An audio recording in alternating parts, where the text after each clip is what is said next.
Welcome to the October 8th meeting of the Northampton Township Planning Commission. Let us stand for the Pledge of Allegiance and a moment of silence for the men and women of our armed forces and second responders. Pledge allegiance to the flag of the United States of America and to the republic for which it stands, one nation, under God, indivisible, with liberty and justice for all.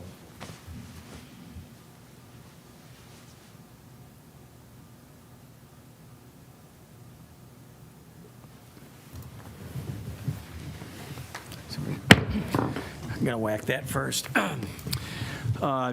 Tonight's meeting has two agenda items, the approval of the June 11th, 2024 Planning Commission meeting notes and the preliminary and final plan of subdivision and development of the JQ Investments SLD 24-1 at 27 Almshouse Road. Have the committee members reviewed the June meeting minutes, and are there any questions? No? Yes and no. Is there a motion to accept? So moved. Go ahead. And second? I'll second. Okay. Meeting minutes are approved. Tonight's presentation is from JQ Investments of a small office building on Almshouse Road behind the existing convenience store and adjacent to the Richboro Shopping Center, Richboro Plaza. We would like to have a presentation from you folks to hear what it's all about, and feel free to go ahead. Good, thank you. I'm Ed Murphy. I'm here tonight on behalf of the applicant.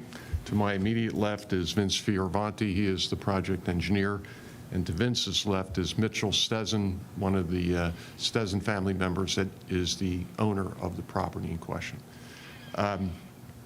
This application in its current form is relatively recent, but there's a history to the project. We, a year ago, appeared before your zoning hearing board to seek certain items of zoning relief associated with this land development. The reason for the trip to the zoning hearing board is because the lot is non-conforming in terms of its size. It's in the C2 district. It's a quarter-acre lot at most, less when you take out the right-of-way on Almshouse Road. And because of the size of the lot and its trapezoidal, I guess, configuration, it makes things difficult to lay things out entirely consistent with your zoning ordinance. So in the spring of '23, we did receive certain items of zoning relief from your zoning hearing board to allow this project as it's now conceived to move forward.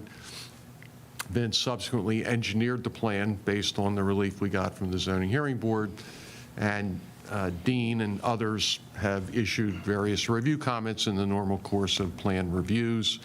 Vince, in turn, submitted almost 2 months ago now a response letter to those review comments, and I can probably short circuit some of the conversation by indicating that other than the waivers, all the other review comments are will complies. So we really have no issue with your consultant review comments. And if you'd like, we can walk through the waivers if you think that's helpful. Vince can certainly do that. I know on the screen you can see the plan, and I would tell you that probably the biggest design question when we first met with Mike to start the conversation was, is there any way you could move the building forward to front on Almshouse Road? Because it's zone C2, but it's in the village overlay, and the preference would be, if possible, to bring the buildings forward, have the parking in the back. As you can see, that's not what's happening here, because Vince prepared and looked at with Mike and me other design alternatives where the building was forward, but you couldn't then access the rear of the property to park. So unfortunately, at least in terms of the village overlay design criteria, we can't accommodate them. We can do other, streetscape frontage improvements, et cetera, but in terms of the layout, it's a small building, as you indicated, Mr. Chairman. It's maybe 1,900 square feet at the most, be 2 floors. And you're right, it would be either retail or personal service. So it's not a very large building at all, and it has 8 parking spaces in the front to support it. So that's essentially the application. Again, if you'd like us to walk through the multiple waivers, we can do that. And Why don't we do that? But was there ever any conversation with the plaza owner to access through the back or not? Vince can speak to the rearmost property. The answer to that is no. We did talk to the owner in the far rear, but that was not possible. I don't know about either side. Right. In the rear, there would be an elevation issue.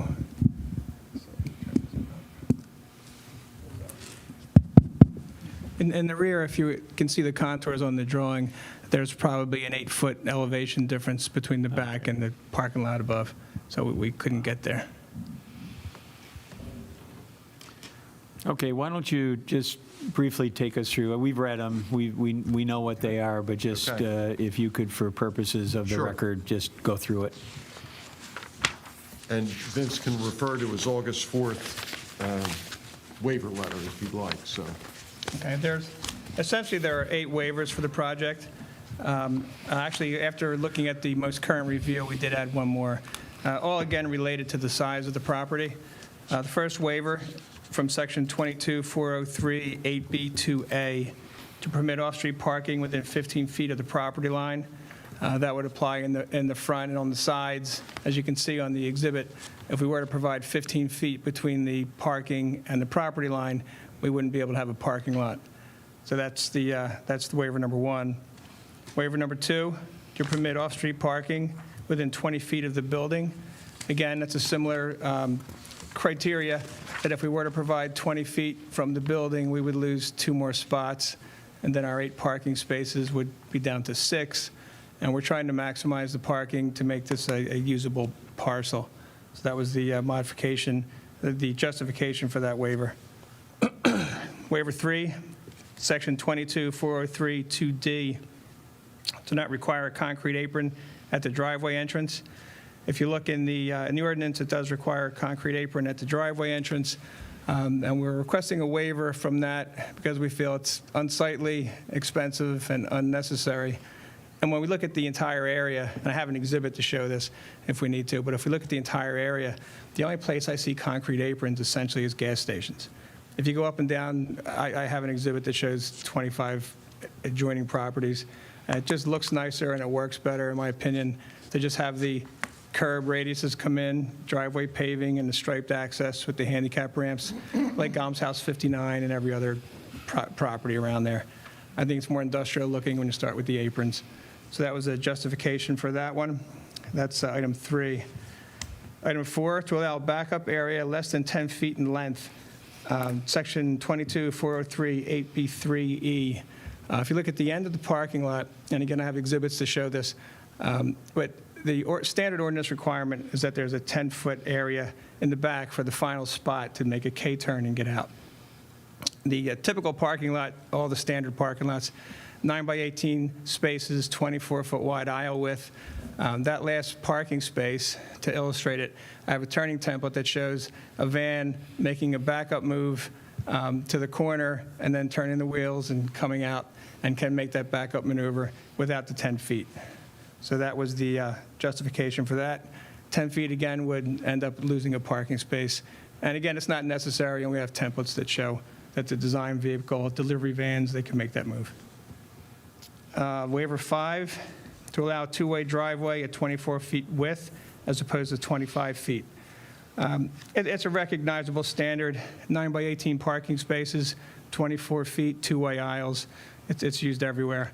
I think the 25-foot aisle width and the 10 by 20 parking spaces were the old standard. Over the last 10 years or so, most ordinances have gone to smaller spaces and the 24-foot wide aisle. Again, we're looking to maximize and fit a parking lot in a very small area. So we're looking for the 24 feet instead of 25 for the aisle. Waiver number 6, to not require a complete landscape plan, section 22-403 10C.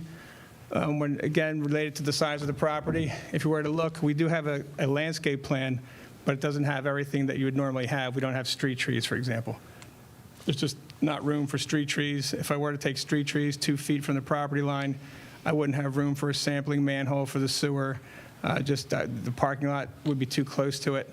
So again, it's related to the size. We do have a landscape plan, but the word's complete. It's a partial waiver for the landscape requirements.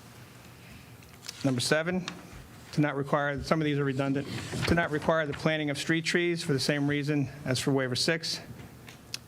For waiver number 8, to allow a minimum cover of 2 feet, let's see, so minimum cover of 2 feet for ADSN 12 storm sewer.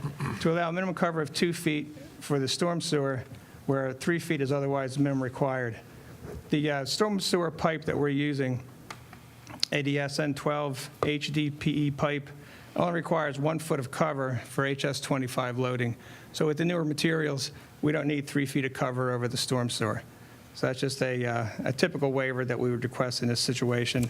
There's no need to have the pipe that deep, and that's the justification for that. Last one, waiver 9 from section 22, 403 8B3B, to allow stall width of 9 feet instead of 9.5 feet. Similar justification to the 24-foot wide aisle.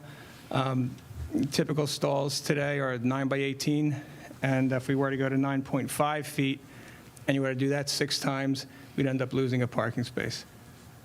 And that's really all the justification for all the waivers is essentially related to the size of the parcel. I think that was it for the 9 waivers. Does anybody have any questions they want to ask? My one question involves the intended use of the building. And you mentioned retail, and with 8 parking spaces, I'm trying to figure out what kind of, including employees, what kind of retail establishment that would be. Certainly offices would be good for that type of building.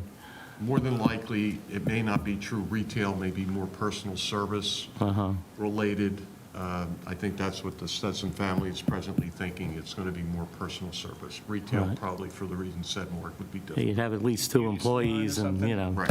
there'd be no place to park. Right. Thank you. Anybody else? I've got a couple of questions. Was there any discussion about allowing pedestrian occupants of the building access from the rear so that they could park up in that parking lot and then go downstairs or something to get to the, just to alleviate some of the parking needs right in front of the, and again, I don't have a good sense as to what the Again, topography is there, Yeah, the but topography doesn't lend itself to it. We're probably 8 feet below the upper parking lot. The way it stands now, access would have to be by vehicle. There's no, you would literally need a staircase to come down from are you going to have a above to the top. retaining wall there to, There is a retaining wall on the left side where the ATM driveway was. Yeah, There's a yeah. retaining wall there. It does come up to the top of the parking lot, and then its height, diminishes. But in the back there's just an embankment. I probably can't like a picture that big of a 1-to-1. drop there. I should have gone over and got a closer Yeah, look at if you're it. standing at the end of the property, it's over your head almost. Okay, again, something to consider, or maybe not. What about exiting onto Almshouse Road? Is there going to be a restriction to not take a left-hand turn there? Has that been discussed at all? We do have a traffic engineer meeting with PennDOT to review that. I realize that's going to be there, but are you prepared to, to not allow a left-hand turn there if that's what's, Yes, if that's what PennDOT determines. and trash pickup would be done off hours? Is that, Yep. Agreed. Yep.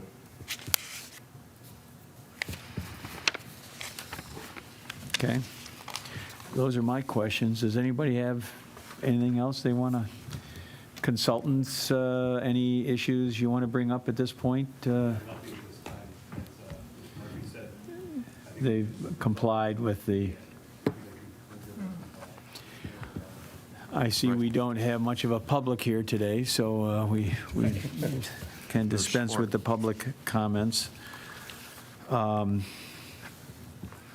I don't have anything else. Do you have any questions, any issues that you want to bring I up? think we're confident and comfortable with the review comments and our ability to address them, so we're good with accepting any recommendations subject to compliance with the outstanding review letters. Has this been in front of the supervisors at all yet? Have you had any, no audience with them at all? Not yet on this, correct. Okay. Okay. Do we have a motion? Yes, we do. I move that we recommend to the Board of Supervisors preliminary final land development approval of the JQ Investments Land Development, SLD 24-1, located at 27 Almshouse Road, subject to the compliance with the Township Engineers Review Letter dated September 17th, 2024. It is also recommended that the requested waivers be granted. All in favor? Aye. Oh, I'm sorry, we need a second? Second, all in favor? Aye. Any nays? Good. So passed. Good. Thank you. Thank you. Thank you. Good luck with it. Yeah.